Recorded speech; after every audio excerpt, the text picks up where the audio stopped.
Hello, friends. Welcome to Monk Chat here at Empty Cloud Monastery. I'm Maya Soma, and I'm here with Bhante Sutazo to my left and Tangang to my right.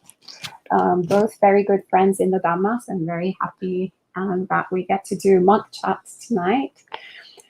So at any point, whenever you have any questions that you would like to ask to the Sangha, feel free to type them in. So I believe you already know who Bhante Sutazo is by now, probably. You've seen him a couple of times, but maybe you're not too familiar with Tangang, although it's not the first time that he has appeared here on our live streams. So maybe second time. Second time, great. Mm-hmm. Yeah. So maybe Tangang, if you want to introduce yourself and say a little bit about your story, how you got into robes, where you're from. Mm-hmm. Yes. Good evening, everyone. I'm from Thailand. I ordained about a year now. Yep, in New York City. I was come to the US like 19 years ago. So yeah, spend most of the time here. Yep, just live a life of the lay people and never stop chasing happiness. And then you just never full in the worldly. So till one day like the Dhamma speak out and it makes sense. So decide to try walk this path. Yeah. We're all very grateful that you have joined the Sangha, and hopefully that will stay like that for a while. So Tangang, as a layperson, used to come to our retreat center in Rocky Beach. So we've been on retreat together for quite a few years. So we're very happy to see him go forth. All right, and welcome to our friends. Hello, Roy, Nancy, how's our friend? Good to see you, especially since you're in Europe. That means you're very committed, always like in the middle of the night waking up. And hello, Kumu, Rick, Elaine, Upasika Tara, good to see you. Hello, Anita, Melinda, Nancy, Vasanta, Jayanta, and Valdez, who is watching from California. And Nancy has a question. I have a few Buddha statues in my home. How do you suggest I interact with them to deepen my practice? Maybe we can all offer some words, and maybe Bhante Sutazo, if you'd like to start. Yeah, well, my first thought is to make sure that the statues are put in a respectful place. So preferably they should be at eye level, or if not at eye level, not too much below eye level. But optimally, when you look at a statue, you shouldn't be looking down at it. You should be either looking directly at it or looking up. They should be in a place that commands a sense of respect. So you don't just like have the statue in the cleaning closet next to the brooms. You have it somewhere where it's well taken care of, it's well looked after. It commands attention. So you don't want your Buddha statues to be the secondary objects in a room. They should always be the primary object, the thing where your attention naturally goes towards the Buddha statue. So taking some effort in thinking how you arrange the decor in your home so that the Buddha statues become the center of attention rather than something like an afterthought or a footnote. The Buddha images should always be the primary objects in a room, the first thing that the eye settles on. And whenever you see a Buddha statue, think of the Buddha. It's good to put your hands in Anjali if you want to make a practice out of it. But at a minimum, you should, when you see a statue, recollect the Buddha and purify your mind, just as if you were in the presence of the Buddha. If you were in the presence of the Buddha, you wouldn't want to be thinking all kinds of greedy, aversive thoughts. You would want to have mindfulness and equanimity. So have a pure mind, just as if you're in the presence of the Buddha. Those are a few things that come to mind. Thank you, Bante. And Tangang, do you have any suggestions? Bante Sudaso actually answered just as a recollection of the Buddha, as a we in the presence of him. Yeah. Yeah, we received actually during the winter retreat that we were doing this year, this beautiful vintage statue actually of the Buddha that is currently in our altar in the Dharma hall here at Empty Cloud Monastery, and it's a beautiful statue made in Burma, and it was basically the subject of my recollection of the incredible qualities of the Buddha. Like I was doing it also with my eyes wide open, admiring it. Feels my mind full of joy and metta whenever I see that statue. And also when I would close my eyes and contemplate, once again, the beautiful qualities of the Buddha. So it's very helpful to have Buddha Rupas to develop a good connection with. And Christopher says, can you talk a bit on the importance of taking refuge in the triple gem? Maybe again?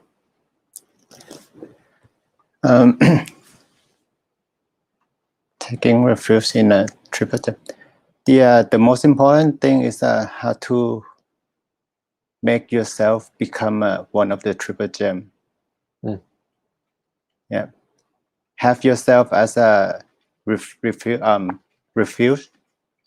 in yourself, but you have a Dhamma as a where to go to, and just develop those things. Yeah, and you can become one of the Sangha. Yep. Thank you, Tan. Yeah, actually following up also on the question before, or on actually what we were talking about in the collecting the qualities of the Buddha. And on what just Tangang said, really reflecting that those qualities are accessible to us. So in Mahayana, they have this beautiful way of phrasing it. They speak about Buddha nature.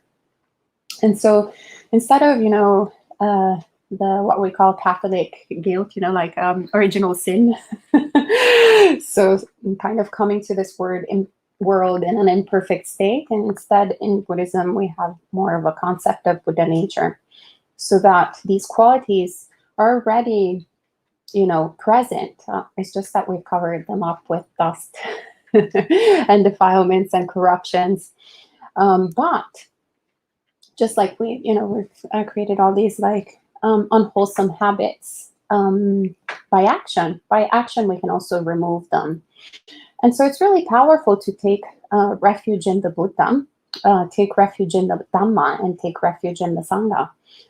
So it's a very powerful way to actually really embrace fully this path, and also understand that the teachings of the Buddha are timeless and are effective, are the only ones that bring to awakening, to freedom from suffering. And they are relevant just today in the United States of America, where we currently are, whether one is Italian, whether one is Thai, whether one is American, like they were, 2,500 years ago in ancient India. So that is incredible, fantastic. Find me one other thing one other teaching that is actually not obsolete in one shape or form. And also the Sangha, the jewel of the Sangha. So, all the people who have actually practiced these teachings and have attained full liberation from suffering. So it's something that is attainable, that we can do, and that we can fully develop. It's just so beautiful. Just even talking about it, my mind delights. So we have a few other questions.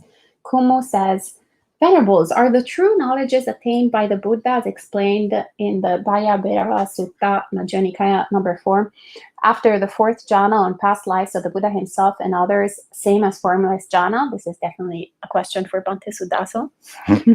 No, it's not the same as the formless jhanas. So the true knowledge is, I would need to see the Pali, because there's a few things you might be translating as true knowledges.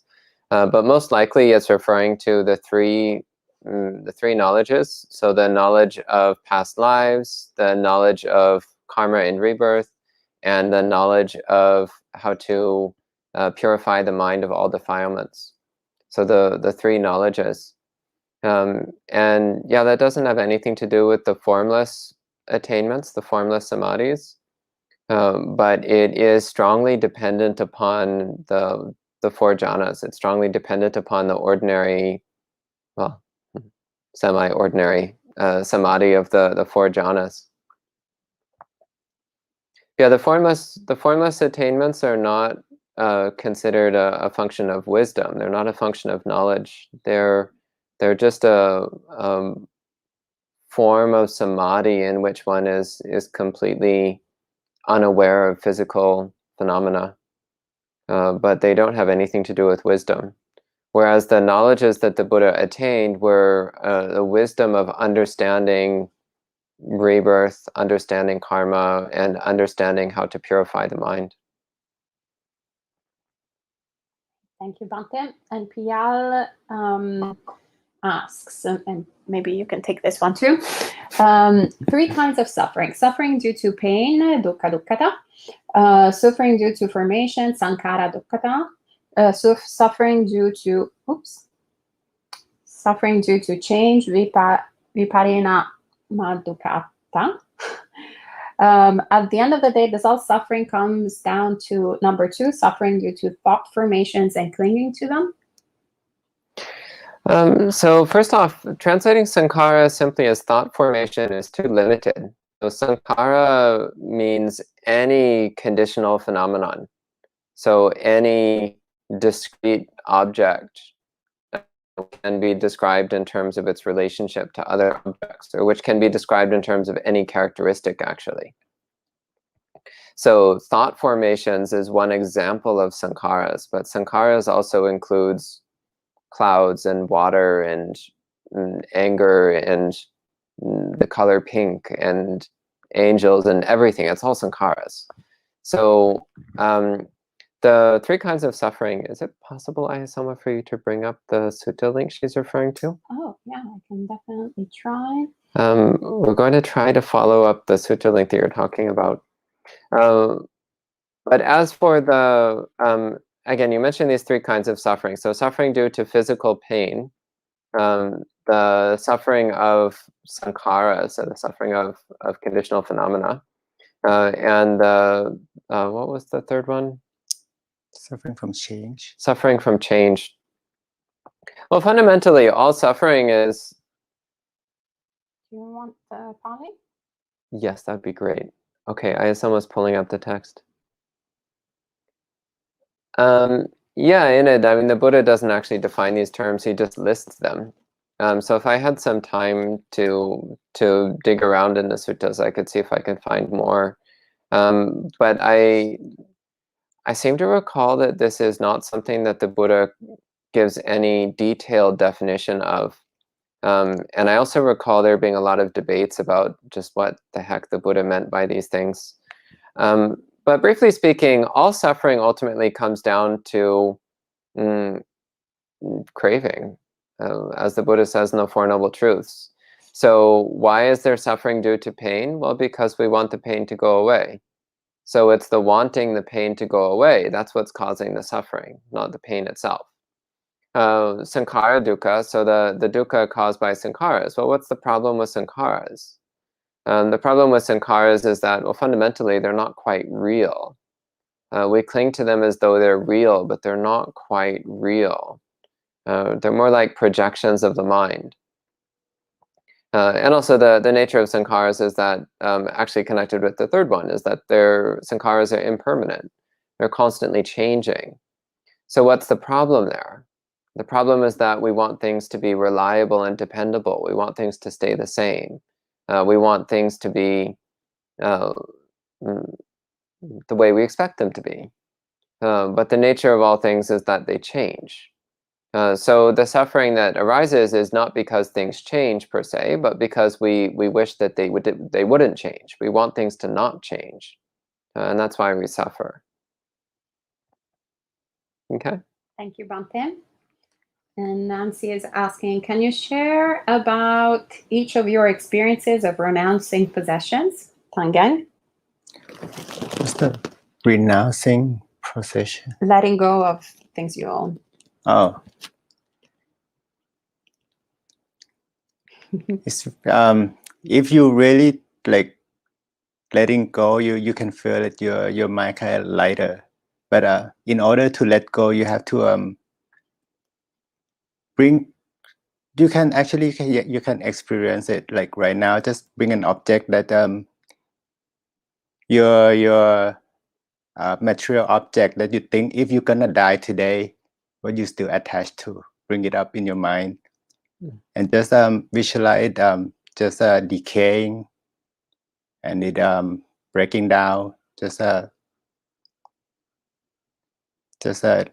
start from new, decay, and just break down, and bring back to your body. Your body is also the same.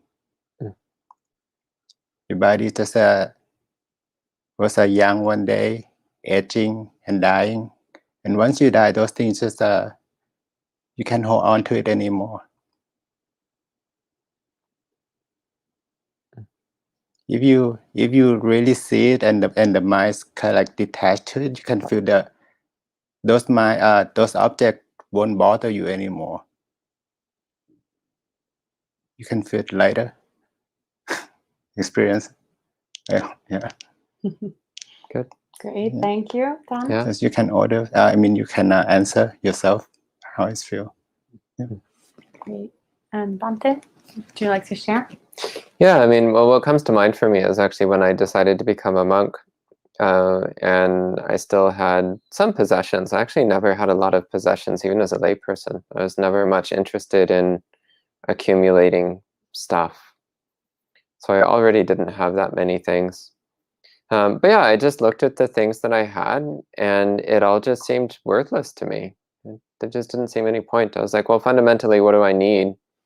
I just need some clothes. And even then, not that much, just some basic, simple clothing, a few changes of trousers, a few shirts, some sweatshirts. That's all I really need. So I just got rid of everything else. And for me, it was very easy. It's like, why would I want to carry all that junk around with me? Just didn't seem to be any point to it. Yeah, the things you own, they don't make you happy. All they do is weigh you down. Yeah. So for me, renouncing possessions was very easy because it was very clear to me that possessions were not happiness. They were just a burden.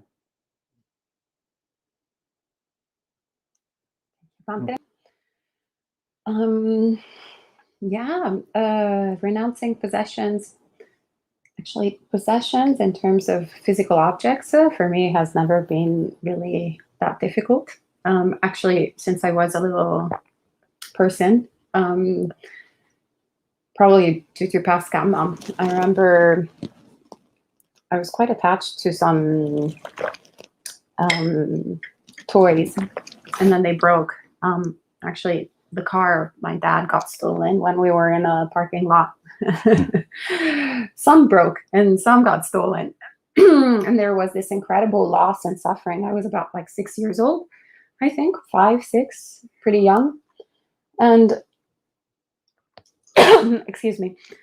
And I remember just realizing how unreliable these objects were and how much suffering they were being separated from them was creating in my mind. And so from then on, whenever I actually was given anything, I would take it as if it was already broken or already lost. So I would actually go through the process of sort of, I guess you can call it the past trauma of being, the car disappearing and not having the object anymore, or the object disintegrating. And actually it brought relief to my mind. So yeah, even though I actually, as an adult, started working in fields that were pretty heavily dense with material objects, some were very, very pretty, actually. I used to work in the editorial field of fashion, where you would also receive a lot of gifts, very pretty pretty gifts. But I think because I had cultivated that habit since I was a little child, then it was quite easy for me to see that since I was not happy doing that type of job, that if I had kept on being in that environment, these sensual pleasures were constantly kind of trying to lure me in, but at the same time, I was able to keep a distance from them and eventually just, renounce, first renounce everything as a layperson. So I quit my job a few times, actually.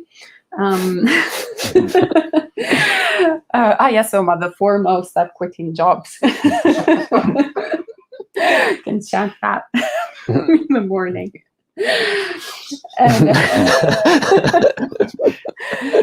And then, so when I went forth as a monastic, it was not really that difficult. Actually, objects weren't what was troubling me to let go of. It's more emotions or ideas, like experiences. That was the real difficult thing for me to let go of, like they lived happily ever after ending. I had this romantic lived happily ever after, and I experienced in this lifetime they lived happily, but the ever after didn't really ever kind of come into being. So there was that hope that, well, maybe there's still, like, I got the lived happily, I can still have the ever after, even though actually multiple times, reality was saying the opposite. So then at a certain point, I just had to acknowledge, well, actually, this is how things are, and everything is impermanent. And once you start seeing things through the lenses of the Dhamma, then you're like, how could I ever think in any different sort of way? So you see how you've been fooling yourself all this time by thinking that, how many pizzas do we need to have to know that actually it's not a satisfying experience fully, that it's not going to make us happy permanently? Realistically, until we actually practice the Dhamma, we keep on doing that over and over again. Before the Dhamma, I was constantly eating pizza. And I was unhappy. Now I hardly ever eat pizza, and I'm much happier. Isn't it counterintuitive? And Sean asks, is there any upper age limit for becoming a monastic in the Thai forest tradition? How about other Theravada forms? If there is, what might be an alternative? Example, becoming an Anagarika. So it's very important to understand that the Thai forest tradition is not like a monolith. It's not like the Vatican. So it depends. So Buddhism in general is actually a disorganized religion. And I say that with pride. And so each monastery will understand what is suitable and conducive for the practice of the community. And hence the age limit, upper age limit anyway, will depend from community to community. So yeah, just reach out to different communities. In Asia, they have more monasteries, hence the options significantly increase in Thailand. Here in the West, we have significantly less options. So perhaps there are a little bit more restrictions, but also because the communities are significantly smaller. Becoming an Anagarika, yes, is always a possibility. It's just a different form, different precepts. And so ultimately it's a different thing. So other Theravada forms, besides the Thai forest tradition, it's the same answer. And Roy says, when trying to be mindful, I bounce between trying too hard and generating excessive physical and mental stress, and being too lax and drifting into inattention. There should be a second. When I give my mind more room to relax and explore, it is sometimes energetic, which is relatively easy to observe, or it becomes dull, diffused. Where I try to either stay with it, which is hard, or try to energize, awaken, where I tend to get back to being forceful.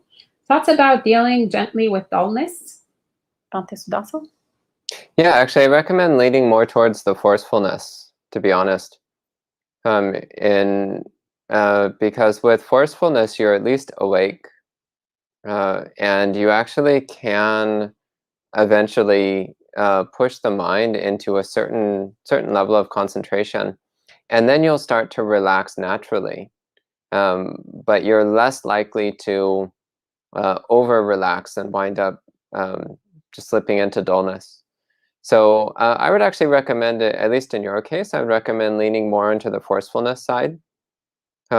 Keeping in mind, though, that I wouldn't necessarily give that answer to everyone.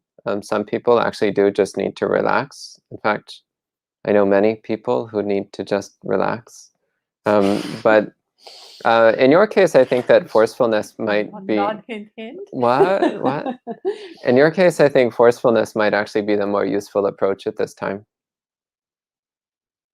All right, thank you, Bhante, both for the answer and the nod.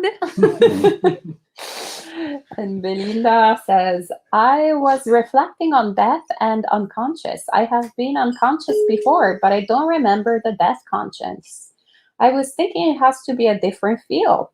What are the Venerables' thoughts on this subject? So I'll pass it on to Tanganya. Or do you feel that... Reflect on death? And the unconscious. So I have been unconscious before, but I don't remember the death conscious. I was thinking it has to be a different feel. I'm actually not quite sure what she's asking. I'm not sure. Well, maybe you can just talk about how's the death conscious is. Never die yet. But yeah, reflecting on death, like in the meditation is very useful. Like think about the death, think about your body. You can like sometimes visualize your body. It's like lying down as a corpse. See that the body is die already. So there's a sense of the body is not belong to you. You can develop those feeling. Yeah, and it's also something that will make you appreciate life more.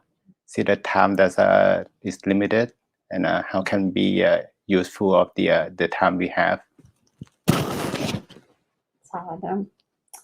Thank you, Tan. And Ricardo says, good evening, dear Sangha. I wanted to ask if your path has ever felt lonely to any of you. I feel like I'm the only one practicing Sila and Samadhi in my social circle, and you're definitely my refuge. Eagerly looking forward to connect with you in person. I get my concern falls into the conceit Buddhism talks about. Good thing to reflect upon. I would say that, well, first of all, it's actually quite normal that you're feeling lonely if you're the only one in your social circle practicing Sila, Samadhi, and Panya, or even only Sila, or even only Samadhi, or even only Panya.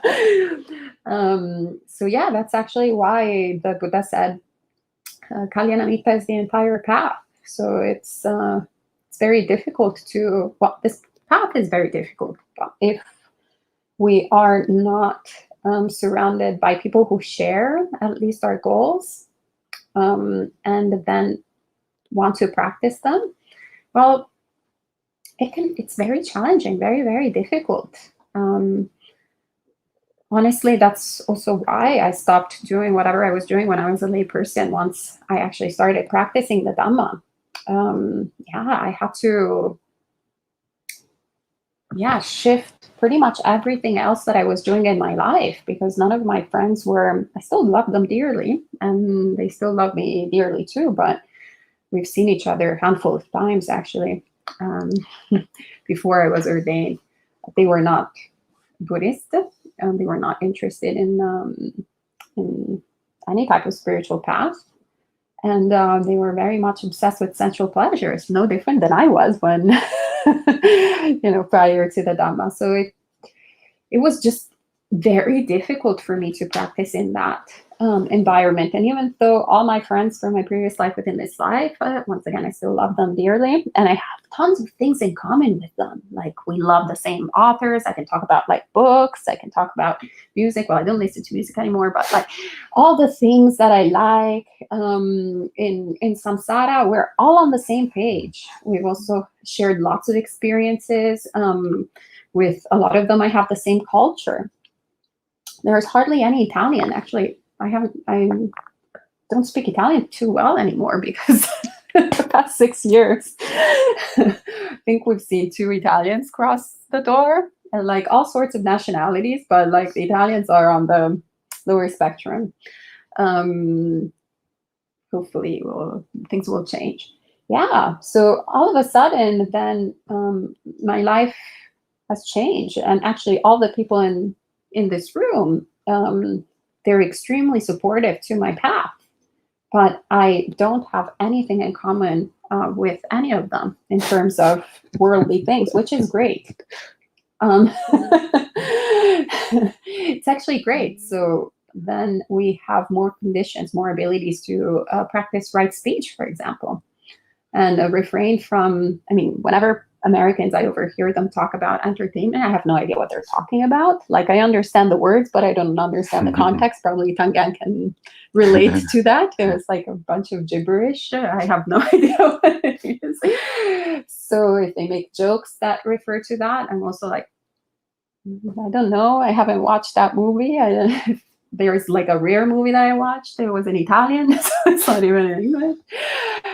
So yeah, then we're actually alone together.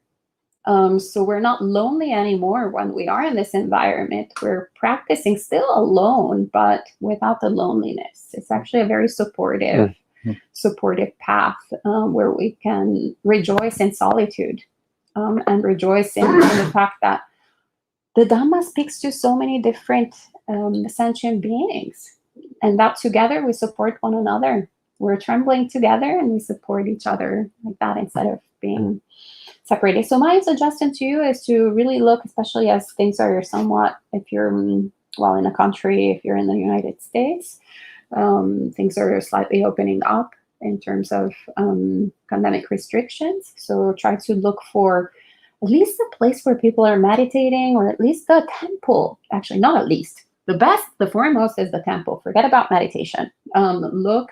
Google Thai temple, Sri Lankan temple. They seem to be the most ubiquitous throughout the country. And people are, my experience as a layperson was, they were very welcoming.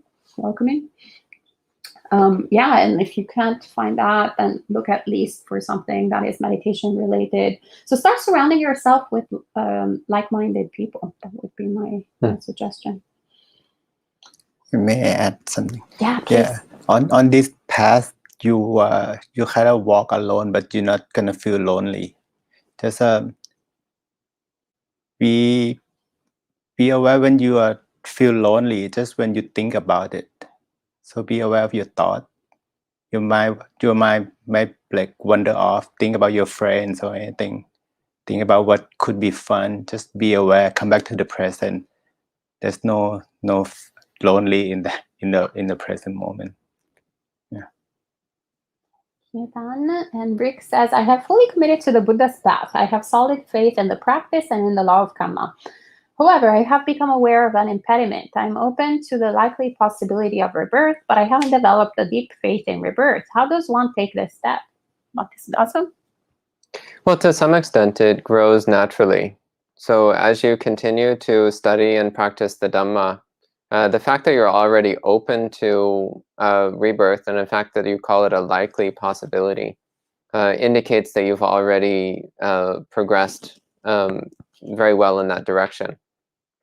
So as you continue to study and practice the Dhamma with an open mind, a sincere interest in learning, then yeah, one day you'll realize that you do have faith in rebirth. And it's not necessarily anything in particular, any particular argument that you heard, or any particular Dhamma talk, or any particular article, or any particular sutta, or any particular experience that pushed you over the edge, but rather it's just as you continue to follow the entire Noble Eightfold Path, as you continue to really commit yourself to the Buddhist teachings, then at some point you'll realize that you believe in rebirth. And it's not necessarily any single specific trigger that does it. It's just the overall weight of the undeniability of the Dhamma, and the incredible way that all the Buddhist teachings fit together into a seamless whole. And part of that seamless whole is rebirth. And also you start to realize how rebirth brings so much clarity to life experiences, which would otherwise be impossible to explain. So yeah, I mean, it sounds like you're already going in the right direction. So just keep at it, keep practicing the Dhamma, and yeah, one day you'll wake up and realize that you believe in rebirth. Yeah.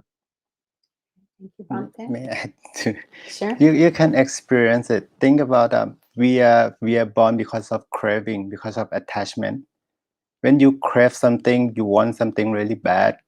What happens if you don't have your body? You're gonna go find another body just to consume those craving. Yeah. Yeah. And Heidi asks, as someone who lost her husband, I struggle with the Buddha's teachings of letting go of attachments. Can you explain why attachments are considered a negative thing and how can one let go of them? Yeah, so I assume that you suffered a lot when you lost your husband. And I assume you were also attached to your husband. So we can start seeing a bit of a connection there. So when we're unenlightened, we have a bit of a confusion in mixing up the wholesome with the unwholesome. So we have a bit of a confusion of what are the weeds and what are the flowers, to give a sort of botanical representation. And the weeds in this case would be the attachments, and the flowers are the love that we have for someone. So what we're trying to develop with Buddhism is love without attachment. So, for example, metta is loving kindness for every single sentient being, not for only one, and not for only humans, for example, but every single sentient being, whether we can see them or not see them, whether they're animals we like or animals we don't like, whether it's humans that we like or humans that we don't like. And so we can see how, the suffering arises in the mind whenever we want something not to change, because we impede ourselves from actually seeing it, really looking at it, really experiencing it. Whether it's an object, as we were discussing earlier, or whether it's a relationship with someone, whether it's a romantic relationship, a friendship, anything like a human relationship. We have the intellectual understanding that, people are going to die, including ourselves, but we don't have an actual understanding. We don't know death, mainly because we decide not to look at it. And so then not seeing, not understanding the impermanent nature of all things, then inevitably makes us attach to things as we perceive that they are. This, by the way, it doesn't necessarily have to be even like waiting to the physical death, for example, of someone we love. It can be also the death of a trait of their personality. Maybe we met them in one way, and then they turned out in an entirely different way. maybe my friends met me that I was a staunch atheist who liked to indulge in sensual pleasures, and now I'm like a religious fanatic practicing austerities. That's a significant change, right? So there was a death right there. Shocked everyone. Whether relatives, parents, friends. So why is that so? Clearly, I was of the nature to change. But, and so were they, you know, we are all are. But when you attach to one sort of form and shape, then actually it's just the product of delusion. And then we don't allow for change to happen. We don't truly love someone. We're just attached to something that we like, that we want. And that creates suffering. So with Buddhism, we're really obsessed with unconditional happiness. We really like to be happy. So yeah, anything that is conducive to suffering, there's no healthy attachment.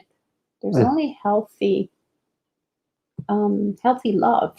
That you're welcome to cultivate. But the attachment, no, those are the weeds that we need to be skillful to recognize them. Because otherwise we throw the weeds with the roses, but instead we want to keep the roses and throw the weeds. So that's my thoughts on the matter. And Acharya Abhaya Darpana says, can you please speak to Itakavichara? I have usually heard it defined as applied and sustained thought or directed thought and evaluation or attention and discernment. Do you feel comfortable taking this? Okay. Okay. Yeah, so usually when people ask about Vitakka and Vichara, they're asking about jhana. But actually, if you read the suttas in Pali, then you'll realize that these words, Vitakka and Vichara, are used all over the place in a very ordinary sense. So Vitakka just means thought. As in, for example, the Dvaita Vitakka Sutta, 2 kinds of thoughts. Vitakka Santana Sutta, the sutta on stilling your thoughts. So Vitakka is used in a very ordinary sense, just to mean thoughts. And the word Vichara actually literally just means movement. And in the suttas, it's commonly used as to describe somebody wandering around or moving from place to place. Then you would use this word Vichara. And the Buddha also uses these words Vitakka and Vichara as describing 2 of the characteristics of a mind that's in the first jhana, so the first stage of deep concentration. He says that there's still Vitakka and Vichara present in the mind during the first jhana, but that it disappears with reaching the second stage of jhana and is absent from the second stage onward. So the ideas of it being applied and sustained thought or directed thought and evaluation and all that, that's all from the 5th century commentaries, which were 1,000 years after the Buddha. And honestly, I find it quite difficult to rationalize why these words, which have a very ordinary and common usage, would suddenly have a completely different meaning in the context of jhana. So I really don't buy into the commentarial explanations of these terms at all. I think it's really off the point. So rather, I think it actually works perfectly well just to take these words as having the same meaning as they do everywhere else in the suttas. So Vitakka is thought, Vichara is movement, in this case, mental movement. So in the first jhana, one's mind is focused on one's meditation object, and it never strays from that meditation object.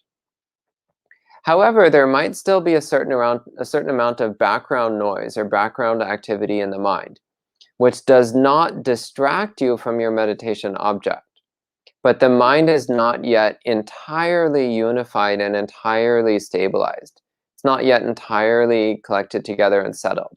So that doesn't happen until the second jhana. In fact, when describing the second jhana, the first thing the Buddha says is that the mind, with attaining the second jhana, then the mind is fully stabilized and collected and internally settled. So not with the first jhana. It's only with the second jhana that the mind is fully composed and gathered and settled. So these days I tend to be thinking of vitaka as meaning verbal thought. So like when you're sitting in meditation and like a word or phrase wanders through your mind. And when your concentration is weak, then our tendency is to move our attention towards that word or phrase immediately and start getting involved in that verbal thought. And then vichara being non-verbal movements of mind.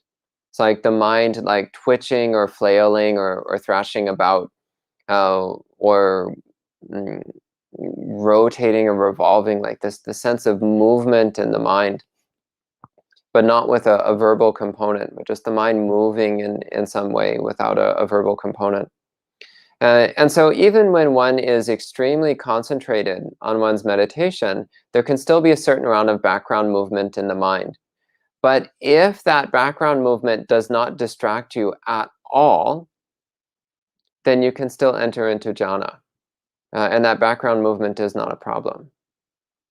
Just as when you're focused on something, like you're looking at something, you might notice something in your peripheral vision, but it doesn't distract you, and you keep all your attention focused on what you're looking at. So the peripheral awareness doesn't bother you. In the same way, there can be this peripheral awareness that there's some movement in the back of the mind, but it doesn't distract you at all from your meditation. So this is a way of relating to vitaka and vichara, which actually makes sense to me, which lines up with my meditation experiences, and which lines up with how these words are used throughout the suttas. But those are my thoughts on this. Thank you. From my understanding, the like Bante Sudasa said, vitok is the verbal thought. Like when we meditate and we use the word Buddho in the traditional like forest monk, and like when you do a samadhi, you find the object for the mind. So this verbal is the object for the mind, and the vichara is just the mind itself that go around this word, try to aware of the word. Be mindful of the word that we is saying, and if the mind wander off this word, just come back to it. I think that's the vichara. I'm not sure if I get it correctly. I think that's one way of using these terms. So, and there's also many ways of understanding and defining and applying these terms. Yeah. So the important thing ultimately is actually, does it help you with your meditation practice? So the way you just define those terms, that's actually really beautiful. It's a really lovely way of talking about the meditation practice. So although it's different from how I was using the words a minute ago, that's really lovely. And if it helps someone practice, then that's great. Yeah, there's no problem there. Great. Thank you, Venerables. And Aaron asks, what are some useful things to donate to a monastery? Well, usually monasteries have a wish list to make this easier. So, well, actually, aside from a wish list, food is always, if they're a Theravada monastery, but also Mahayana, pretty much any monastery, Buddhist monastery. Everyone likes food. Everyone likes food. Everyone needs food. So food is always a good thing. And then, yeah, just looking for the monastery wish list, and there's tons of always things that are updated usually by someone in the monastery. Yeah, or just ask. That always makes a big difference. Just call up the monastery or send them an email and just ask. Just say, I want to donate some things to the monastery. What do you need these days? What would be helpful? I will tell you one thing, they probably don't need towels. So every monastery I've ever lived at has a gigantic stockpile of towels, and nonetheless people continue to donate more towels. So odds are they don't need towels. But just ask what they need, and they'll usually tell you. I'm not sure about here, but most toothpaste. Yeah, one can use for months, and we have like stockpile.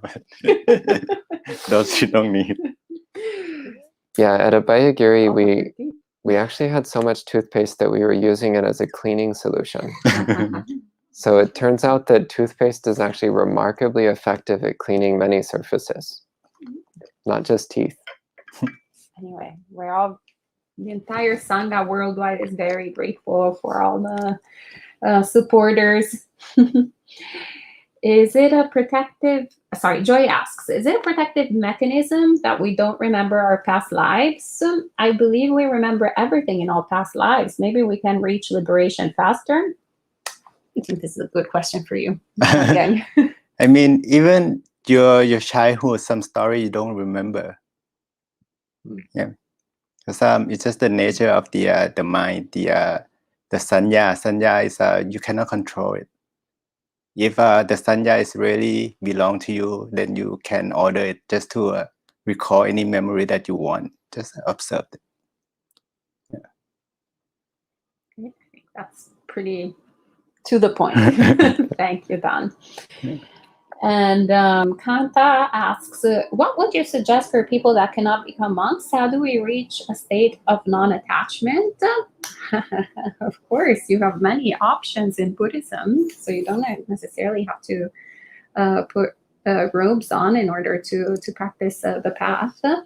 But first of all, non-attachment, the easiest thing to practice non-attachment is to take this and give it to someone else. Wow, I've practiced non-attachment. Although I really like that, so I'll take it back. Or would you like some vinegar? I don't know, thank you. I figured as much. But yeah, giving. So if you go to any Buddhist temple in any single tradition, you'll see this practice called dana. Like the practice of giving. It's incredible how overlooked it is here in the West, in the majority of convert Buddhist environments. It's so overlooked, but it's actually like a practice of sila and panya. It's full of wisdom. You're practicing non-attachment in the most difficult and the easiest way at the same time possible. Because we're so attached to things. We so want them for ourselves.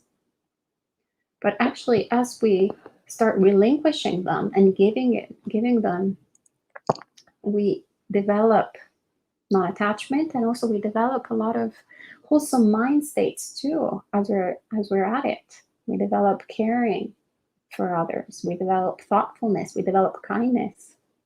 It's beautiful to see the little kids, at the temple, here as well. So beautiful how the parents teach them since they're, so young that they don't even quite understand how to make anjali and give things, and praising them whenever they let go of whatever they're holding to. So beautiful. So yeah. And when you're a lay person, actually you have so many things. So you can practice this so much. So much non-attachment to do, You have a harder time as monastics. So you don't have many things. But yeah. Nupasikatara says, is an attitude of homelessness important to letting go of possessions? The home seems to largely serve as a place to store stuff. So true. In a wandering life, possessions become a more obvious burden. I'll pass this on again to Tangen. I think it's a good question for you. An attitude of homelessness, so being without a home. Important to letting go of possessions, the home seems to largely serve as a place to store stuff. In a wandering life, possessions become a more obvious burden. I mean, if you already have it, just use it wisely. You don't have to abandon. Just try not to attach mentally to it. Just know that you are not gonna be that home owner forever, and just use it as it is. But don't get a new home if the one you have is already big enough. That's great. Don't get a new home. That's really great advice. Thank you, Tom. And Bante, would you like to say something else? Yeah, and I think you touched on it already, Tara, in that, yeah, if you, when you're wandering, then possessions are a more obvious burden. So if you're not wandering, then you need to more consciously remind yourself that possessions are a burden. So the Buddha, in one sutta, the Buddha says that one of the dangers of staying in one place for too long is that you start accumulating a bunch of stuff. So yeah, if you're staying in one place for a long period of time, watch your tendency to accumulate stuff and resist the urge. Resist the urge to get things and keep things. Don't get something unless you really need it. And if you have something laying around that you don't really need, give it away. Thank you, Bante. And Helena says, I do agree with that. Having less possessions already makes you a bit happier and feel less burdened. Yeah. Also clothing, you don't have to wash as many.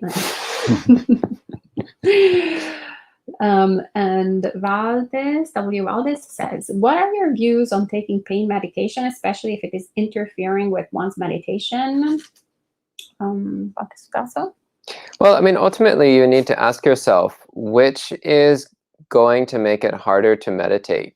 Being in serious pain or being under the influence of painkillers? So sometimes the answer is don't take the pills and just meditate with the pain. But if the pain is really, really strong to the point where it's literally overpowering your mind, then actually it might be better to go ahead and take the anesthetics and try to take the smallest amount possible. So take just enough to dull the pain to the point where you can meditate effectively. But sometimes that is going to be the right option. But you have to evaluate for yourself, like which is actually the right option at that time. Of course, in a perfect world, you would just not take painkillers at all. And actually, I know a number of very advanced monks with very well-developed meditation practice who just refused anesthetics even when dealing with excruciating pain because their mind was so well developed that the pain didn't bother them.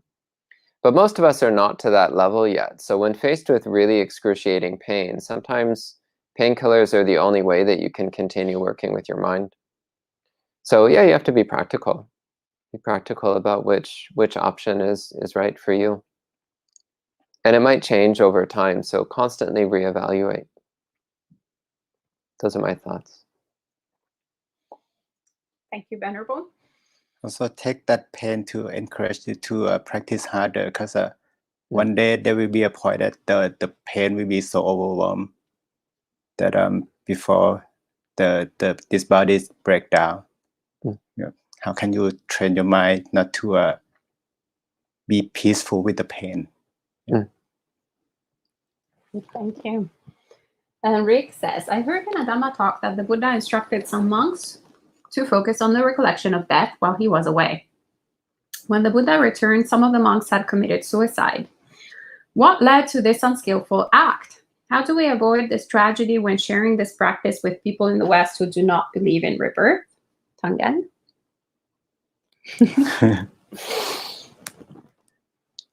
Yes, like Tanpasano said, one sees suffering is only two outcomes. One just give up to the sufferer, and one see the way out of suffering. So meditate on the death, and you can see there's a way out of it. Yeah. And also this body is actually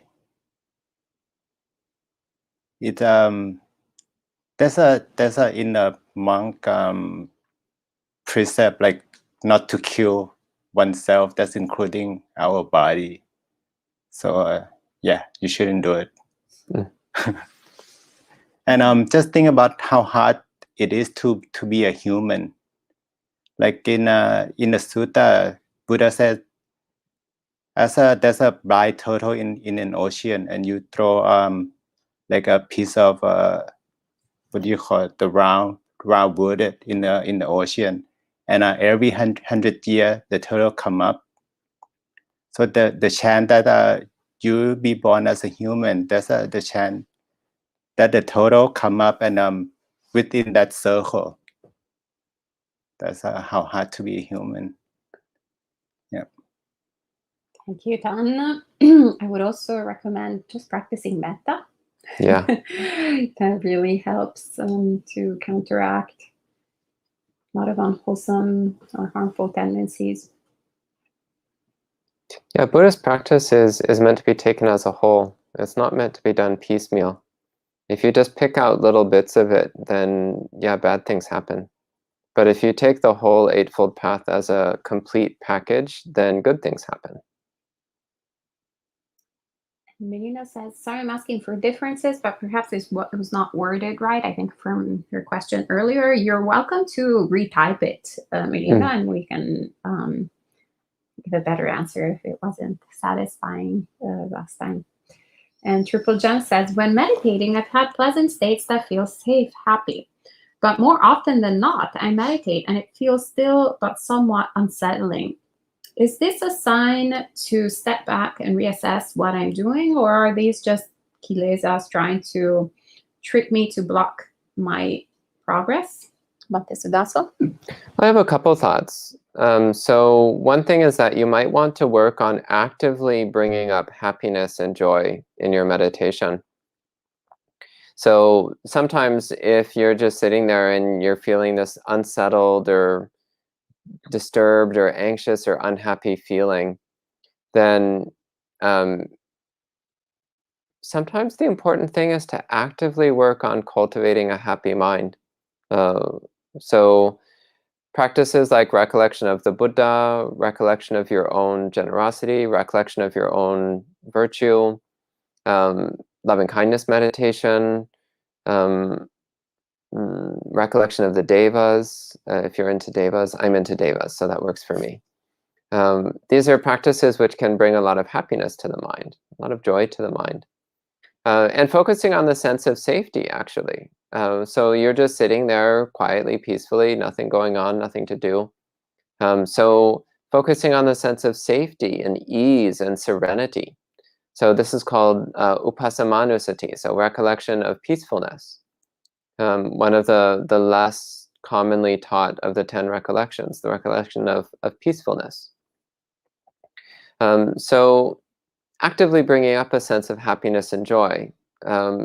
Basically, if the meditation that you're doing is making you feel unsettled and uncomfortable, then you should do something different. Meditation is not meant to make you unhappy. That said, sometimes the unsettled feeling that you're getting is actually because your defilements are being challenged by your practice. This is especially true when you're doing something like the perception of impermanence or the perception of not self. Then sometimes there is a kind of unsettled discomfort in the mind because those practices are directly challenging our defilements. They're directly challenging our deeply held wrong views.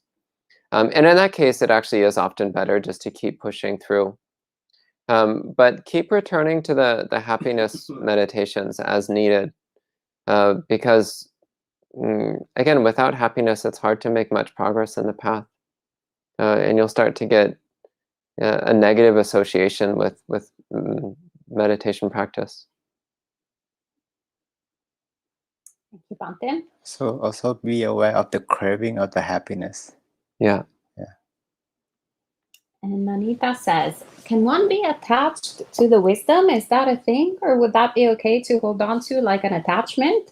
Well, if you're attached to wisdom, yeah, definitely keep doing that. And you can get rid of it once you are awakened, and then you can let go of that attachment. Sure. Mm-hmm. Yeah, actually, what comes to mind is also being a little skillful with understanding our minds. So sometimes we have strong tendencies. So we want to kind of reroute them. You know, if you're a greed type, for example, instead of like wanting to stuff your face with croissants and whatever kind of thing, that sensual pleasure that you're used to indulge in, then start finding something that is Dhamma related, that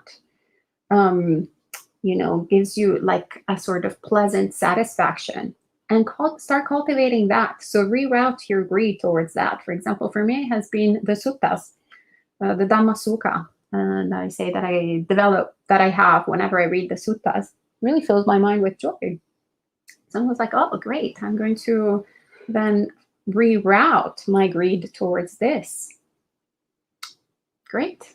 Then all the, the other sensual pleasures stop becoming, that appealing. And in the meanwhile, you are actually cultivating something that is skillful. Or if you have aversion, then start being more averse towards your defilements rather than towards other people's, defilements or things that are not going too well, terribly well in the world.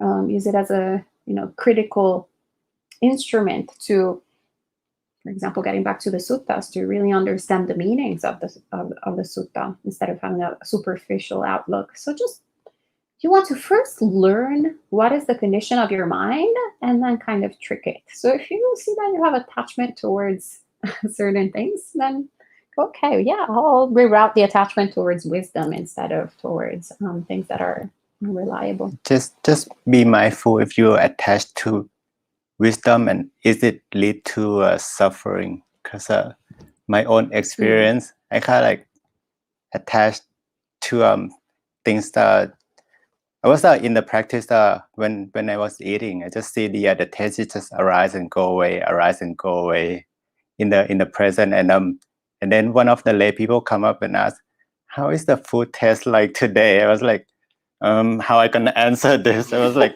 "It's a bit difficult come up. Should I just answer like, oh, the taste is arise and go away?" Then that's inappropriate. Yeah. So and that's great. Okay, thanks for sharing. And how is the food? Just dukkha arising and dukkha ceasing. Yeah. So there's Buddha saying all the Dhamma is not for attachment. Sape Dhamma nalang apinivesaya. Yeah. Yeah. Thank you for that. That was very good. And Nancy says, Venerables, can you tell or feel from us online that you're making a difference, bringing these teachings to us online and helping us with our questions? I hope you can feel love from us. Oh, that's so sweet. Yeah. Sadhu, sadhu, sadhu. I'm happy that these teachings are helpful. And Cousin Friend asks, is there any evidence for devas, or can we only take the existence of devas on faith? That is a very good question for Bhante Sudatta, who's a fan of devas. You can feel them. Yeah. You can feel their presence if you're paying attention. Also, in terms of knowing that they exist, actually, when you think about the nature of the mind, you think about, first off, the fact that all experience is produced by the mind, as the Buddha says, mano pubangama dhamma mano seta mano maya. All experience is produced by the mind. So the mind is able to produce any kind of existence, any kind of experience. So that means the mind is capable of producing the experience of being a deva. So it's not difficult then through logic to come to a recognition that devas are an inescapable part of reality. Basically, once you've gotten past karma and rebirth, then devas are inevitable. There's just no avoiding the existence of devas. It's interesting, again, you ask about evidence for things, but I'm actually willing to bet there's a tremendous number of things which you take as real, but which you have no direct evidence for. For example, pulsars. Have you ever seen a pulsar? Probably not. But you take it on faith, don't you? Quarks. Ever seen a quark or a Higgs boson? I don't think so. And yet you take it on faith that these things are real. Have you ever been to Argentina or Zimbabwe or Madagascar? Maybe, but maybe not. And if not, why do you believe those things are real? So ask yourself, and you'll start to realize that actually there's many, many things that you take as real, even though you have no direct experience of them.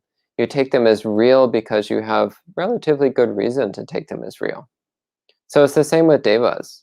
You may not have direct experience of it, but as you study and contemplate the Dhamma, you'll realize that you have very good reason to take them as real. And the fact is they're real whether you take them as real or not. So there you go. Okay, thank you, Bante. And Andre asks, maybe this question, Tangen can take it. How have you practiced on the initial 5 parts of the body during ordination? How did you practice using the 5 body parts as a subject? And how would you recommend a new bhikkhu to practice on the 5 parts of the body? You just think of you. I assume you know all the 5 parts. Yeah. So when you think about the hair, just think about the hair as how it is, like naturally. What's going to be? What if you cut it? It still belong to you, or what happens if you don't clean it? Is it something clean or something dirty, something beautiful, or something like that? Yeah, and when it grow out, can you tell it not stop growing? If you cannot tell them, like order them, is it under your control? If not, then it's not belong to you. And you can think all this about this part. All the nails the same. Human nails, animal nails, they are the same. Yeah. And when you just go through back and forth with all these 5 parts, and you can go further to see the skin, even feel deep down inside your flesh and bone, and you break all the part up. Where's the existence of the human, or where's the existence of yourself? Yeah. Okay, thank you, Tan. Rick, this is the last question actually. So Rick says, I live with high levels of pain which can generate intense craving for worldly things which may offer temporary relief or distraction. This can get out of control. How do we stop this progression? Samadhi. Practice samadhi. So practice samadhi meditation, cultivate equanimity, cultivate actually the happiness meditations that I was mentioning earlier. Those also are very helpful for generating a sense of happiness and pleasure that doesn't depend upon worldly sensuality. But yeah, especially important here is practicing samadhi. Also because through samadhi, you'll start to discover freedom from pain. You'll start to realize that pain is in your mind. And that when the mind is well concentrated on your meditation, then there's no pain. Yeah. Can I go back to the previous question? Yeah, sure. Yeah. One thing to be mindful, you have to develop your own wisdom. All the thing that we learn is just the guided. But when we think about the part, think it of your own experience, how you see it. Yeah. Think you can your own way of thinking, how to see the fact as the body part on your own. That's need up. Sometimes you have to look at the dead body people, the body that open up. Great, thank you, Tan. Yeah. And Roy says, on the other hand, I can visit the Large Hadron Collider. Hadron, I think. Collider, and verify the evidence of existence of those subatomic particles. So it is implied faith. I would actually say that you have blind faith that 1, there is such a thing as a Large Hadron Collider. 2, that you can visit it. 3, that it contains evidence for the existence of subatomic particles. 4, that you could understand that evidence if it was in front of you. And so actually I would say you have a tremendous amount of blind faith evidenced in that statement. Actually, realistically, if there is such a thing as a Large Hadron Collider, which there probably is, and you went to it, then what would actually happen is some scientists there would tell you to believe in subatomic particles. And they might produce some computer printouts which you would not understand, and then tell you that those printouts which you don't understand prove the existence of subatomic particles. But that still comes down to faith. In the same way, by the way, you can go to temples or monasteries and you can talk to monks who will tell you about their experiences with devas. And they can tell you that you should believe in devas because they have personal experience with such things. Which is actually not so different from you going to a laboratory and a scientist telling you they have experience with subatomic particles. Either way, you have to decide whether or not to believe the person who is talking to you. So I say you're still going on tremendous faith here. It's just for some reason you have a lot of faith in subatomic physics and not so much faith in Buddhism.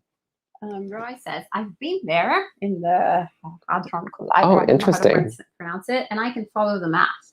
Then I think you're actually exactly like a monk, the equivalent of a monk in Buddhism, who has experiences with devas. So it really has to do fundamentally whether or not we have that capability at this particular time and point in our lives. So, for example, I cannot follow the math, but I have blind faith actually in it. I pretty much trust scientists. I could understand anything, like a little bit, anything, maybe it's an exaggeration. I can understand a very tiny fraction of the body of knowledge of math, physics, and whatnot. Mostly because it bores the hell out of me. When I had to study it, it was pure torture. So parts of it interest my mind, parts do not. But I do trust people who actually dedicate their entire lives to that discipline and bring findings to share. So it's the same thing with Buddhism. We're not talking about blind faith in anything, but rather we're very similarly to science. It's not that tomorrow, even though I don't know anything about science, that I can come up with a theory and then it's valid just because it's my own view.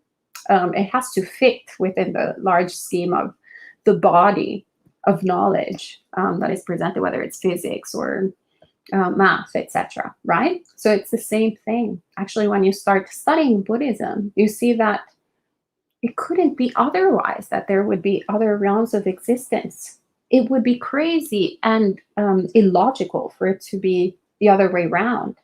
And I come from actually a very scientific materialist background. So I still personally actually do not have any experience with devas, but that's because fundamentally my mind is conditioned not to have experiences with devas.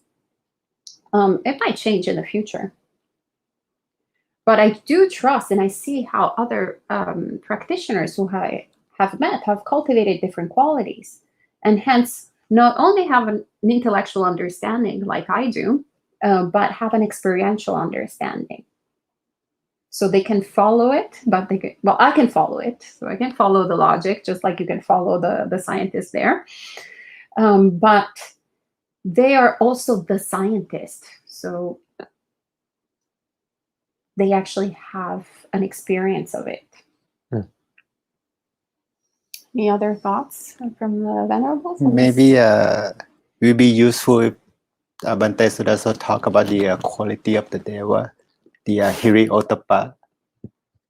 And so if one can develop those quality, can experience the state of the mind of the Deva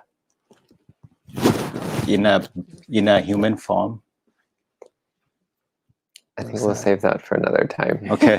Yeah. Kazar Friend says, also one can also go to a Christian monastery and talk with the monks there about their personal experience with the creator God and a reborn savior figure. Actually, it's a very good point. There is also a lot of rebirth in the apparently early Christian doctrines before the establishment of a Vatican. I'm not an expert in the field, and I don't plan or intend to ever becoming one of them. But yeah, there's a lot of talk of rebirth apparently in early Christian thought, and monastics, since they have been somewhat, definitely in Catholicism anyway, they're very much separate from society, isolated from society, very different from priests who instead are involved in society, and then actually have some very interesting ways of talking about Christianity that personally I had never heard once in Italy, because I had never met a Christian monastic, even though I spent 30 years in Italy. But I met lots of priests, and they have a very different way of talking about these matters. But actually, Venerable Aya Milanandi, who's a bhikkhuni and abbot of Sati Sarania Hermitage in Canada. She's a senior bhikkhuni. She actually has spent a lot of time in Christian monasteries throughout the world. And she said actually that sometimes the language can, actually not the language, but the practice can seem, it's not identical, but can overlap a lot. But the language is always somewhat different. Not always, but in certain respects. So there is, perhaps we don't talk too much about God. They do, but sometimes they talk about God in terms of absolute reality, which is something that it's said in Buddhism we like to talk about a lot. All right, so that was the last question. So unless there's something from our residents that, yeah, go ahead, Jens. I was thinking about, in reference to the conversation that happened, or the discussion from yesterday evening, what are your thoughts on, or over 2,000 years ago, the Buddha was talking about how people misunderstood death and neglected or didn't see it as just a natural process.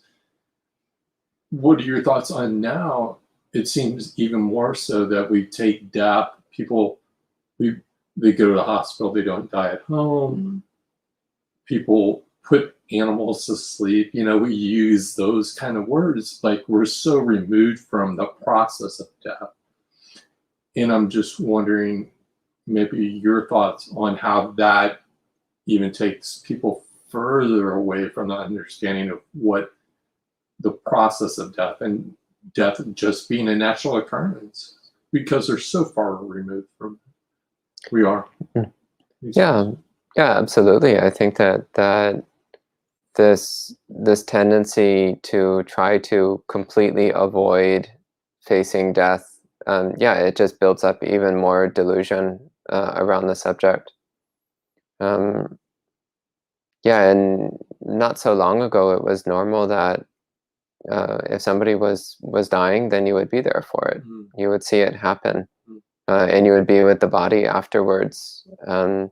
Actually, in many cultures, there was a tradition that when somebody passed away, you would keep the body in your home for 2-3 days, or sometimes even longer. We still do it in Italy. Oh, wow. Yeah. In this country, I think it's illegal, actually. They come and take the body away within a few hours. Like, you're not allowed to keep the body. But yeah, it is a problem. This idea that we can just avoid and ignore death. And I think it's also contributes to the extreme torment that people feel when they do encounter death, is because it's like you're spending all your life trying to pretend it's not real, and then someday you can't avoid it anymore.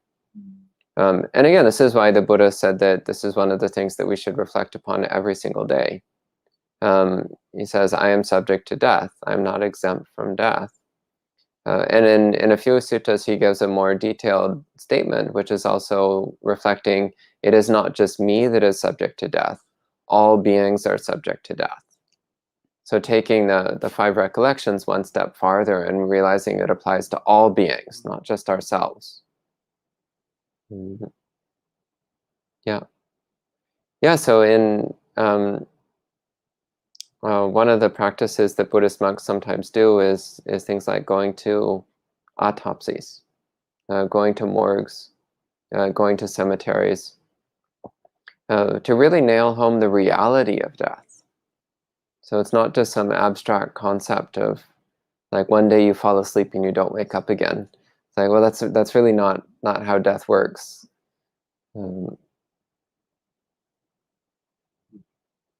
Oh, good to see you online, Bhante Sumita. Great. Who says, I just finished my Dhamma talk here and I knew you have the long chat now. It's lovely to see you. And everybody who's watching online, you should go and check what is highlighted here, Dhamma USA. That is the channel and Facebook page of Bhante Sumita, a very senior monk from Sri Lanka. So his page is full of incredible Dhamma content, Dhamma gifts, including courses on how to learn Pali, as well as incredible Dhamma talks on pretty much every single subject of Buddhism. He knows Pali like as his first language, really. Yeah, so very, very delightful to see you online, Bhante. Hopefully we'll see you again soon, and you're always welcome here at Empty Cloud. All right, so I think we're at the end of our monk chat tonight, so we can end with 3 sadhus. Sadhu, sadhu, sadhu.